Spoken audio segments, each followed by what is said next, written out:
Croissant. This is James, aka JP Harker, coming to you with another video. It's a short one, it's a little TBR slash book haul video.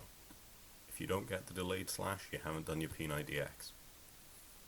So, these are all 40k books. If you're not a Sci-Fi or 40k fan, a lot of this will just be but I'm quite chuffed about it. Recently I mentioned that I had finally got a paperback copy of Horus Rising, which is the first of the Horus Heresy books. Because I had mentioned, oh isn't this nice, I was also given, all of these have been gifts by the way, I haven't had to spend a penny. Not spend a penny like that, but I haven't had to spend a penny on these books. But because I had mentioned that, I was also gifted at my recent birthday, which is placing me firmly in my late 30s, False Gods and Galaxy in Flames. Now, the Horus Heresy series has something like 40 odd books in it, at least, I'm really not sure, but it's a high number. And these three make up the initial trilogy. I'll just get a good view of these covers. They make up a linked trilogy of the first books. Now, it's the Horus Heresy, it's like having a series about the 100 Years' War. There's going to be different bits happening in different places with different people.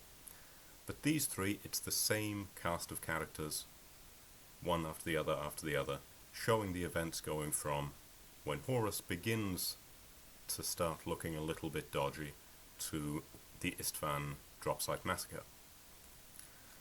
And I have to say this is two little things I love about the paperbacks that I didn't get from the audiobooks, is in a proper old school way we have a dramatis personae here, which I really like. It's a little thing, but I really like it. And I really like on the back, most of the 40k universe, the blurb is in the grim darkness of the far future there is only war, and all of that. Whereas this, because it's the backstory of that, it's a hopeful one. It's at the dawn of the 31st millennium, the Imperium of Man has reasserted its dominance over the galaxy. It is a golden age of rediscovery and conquest, and the Emperor's great crusade has placed his superhuman Primarch sons at the head of the mighty Space Marine legions, the most powerful military force ever assembled.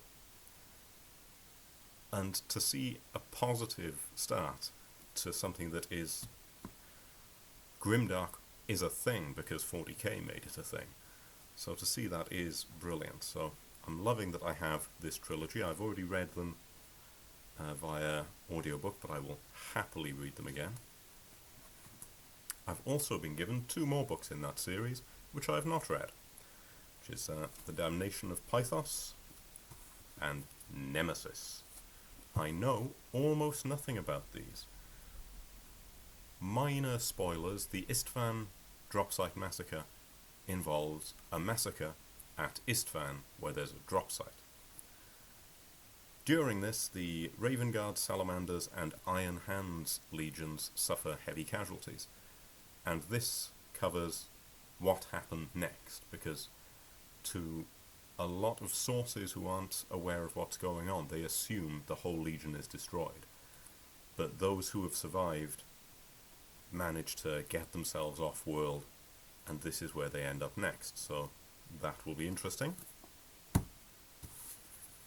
Nemesis, something that surprised me was, again, if you don't know the 40k universe, sorry, the Officio Assassinorum, like the Inquisition, were things that I thought only started either midway through or after the heresy. And so this is detailing, well, something like that was already going on, because it's about the Emperor's assassins, and it's got what I think is called a Calidus assassin on the cover, and it's apparently about how there's a war on, but we're both trying to assassinate the opposing general.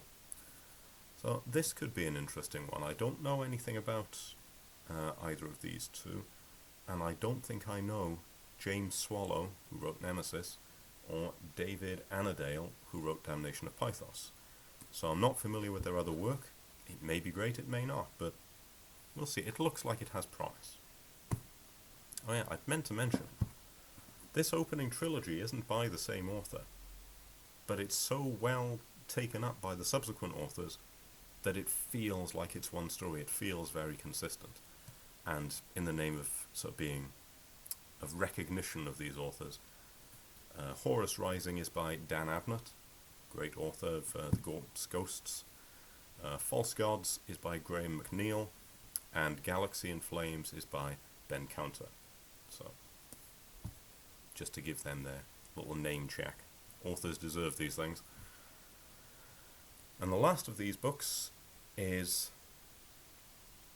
No, I haven't had to pay for it because my wife has an Audible subscription and lets me use it sometimes, which is lovely. The last one is an audiobook, which is Soul Hunter. And this is a 40k book about the Night Lord's Legion. And it's a great example of how the traitor legions, who we all used to assume were betraying the Emperor for the same reason, no, they all had different reasons. They all have very different agendas, very different personalities leading them. So I've started that, and that is quite interesting so far. And I'll probably do a review of that in a week or so. So I'll hold that up again quickly on its own before I do the... Here's that. And I will call this video there. It's just one for the 40k fans and for the nerdy types like me. I think this could be a wonderful way to waste some time when I'm avoiding the various other duties I have. And we shall see how it goes. I'll inevitably end up reviewing them on here, so watch this space. I'll stop my rambling and leave this there then. This is James, aka JP Harker. Hwyl fawr.